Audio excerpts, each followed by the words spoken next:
Good afternoon, everyone. Thank you for being here. I'm here to talk to you today about an officer-involved shooting that the Glendale Police Department had earlier today. About 2 p.m. this afternoon, Glendale Police received a call of a male subject in the area of 65th Avenue and Sierra Street. This male subject reportedly was in a Toyota vehicle and had a firearm. So that was our initial call. Our officers responded to check out what was going on, ensure everyone was safe, and obviously make contact with this individual. Before our officers arrived, this subject was able to enter that vehicle and start traveling westbound on Sierra Street. At the same time our officers were arriving, one of our officers was traveling eastbound on Sierra Street. They crossed paths facing each other, and our officer observed the suspect point what was believed to be a weapon in his direction. At that point, our officer used lethal force against the subject, striking him, and this subject was transported to a local hospital to receive medical care. As far as we know, he is stable and is expected to survive, but is obviously expecting or receiving that medical care to, get better. It is an active investigation. It's very, very early on. All this information is preliminary, and as soon as we have more information, we're more than willing to share that. If you have any questions, please go ahead. Did the officers have any body cameras or dash cameras? Yes, they have body cameras. They have dash cams. Was the suspect's gun or possible weapons recovered? It's part of the investigation. A weapon has been observed, and our officers and detectives will be processing all parts of this scene as evidence. You can only say that it's a weapon, not a gun. Correct. Yeah, it is a weapon. How many times did the officer shoot? We saw quite a bit of bullet holes in the car.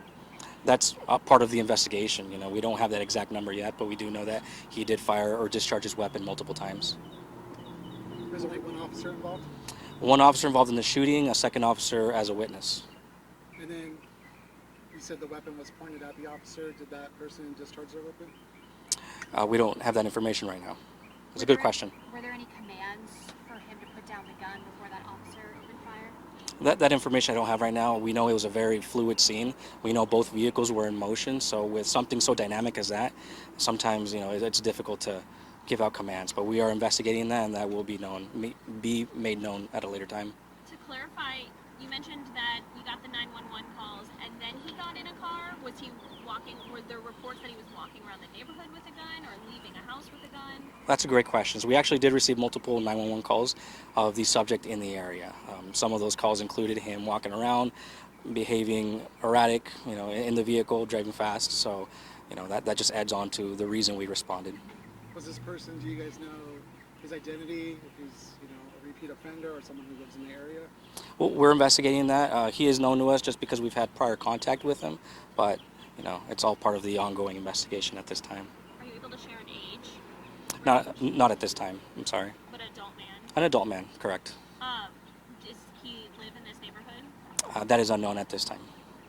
You said he was taken to the hospital. Can you talk about his injuries at all? We know he suffered a gunshot wound, but as far as location and amount of gunshot wounds he suffered, I don't have that information.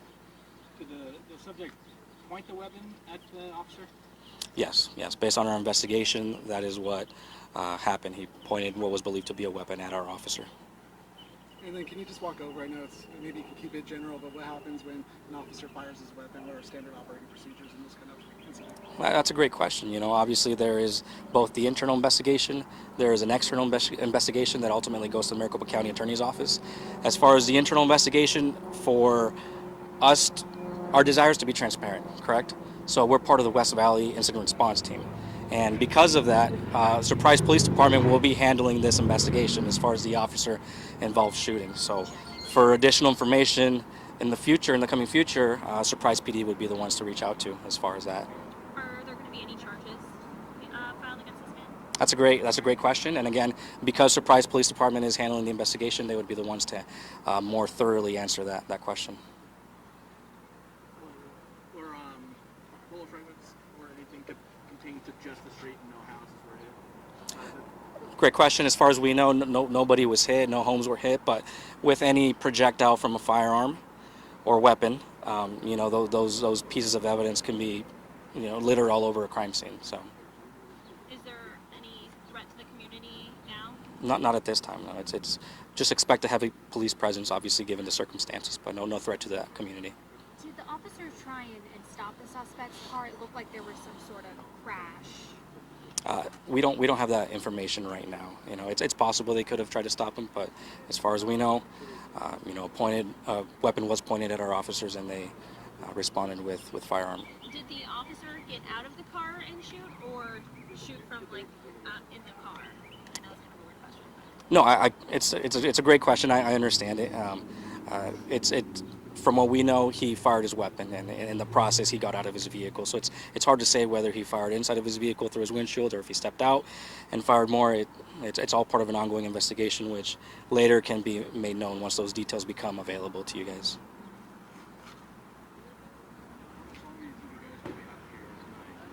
That's a great question. I can say it will be with like hours. Just with any severe situation like this, it's a very heavy investigation and lots of moving parts. Many agencies are here as well, so expect quite a few hours for us to be out here processing the scene. Can you give us any details about the officer? How long he's been on the force? Anything like that? That's a great question. I don't know his exact years on the force, but no officers were injured. And I'm glad you bring that up. All officers are safe and accounted for. They've been transported to a safe location to, continue the investigation. Thank you. For good measure, can we have you say and spell your name? Yes. Thank you. My name is Officer Mendes with the Glendale Police Department. I'm the Public Information Officer. My first name is Moroni, last name Mendez. And just so you guys know, we're going to put out what he supplied to all of your desks. And after tonight, we won't be the investigating agency. All further questions have to go through surprise. And I think we're comfortable saying he's a male in his 20s, the suspect. All right, thanks, guys.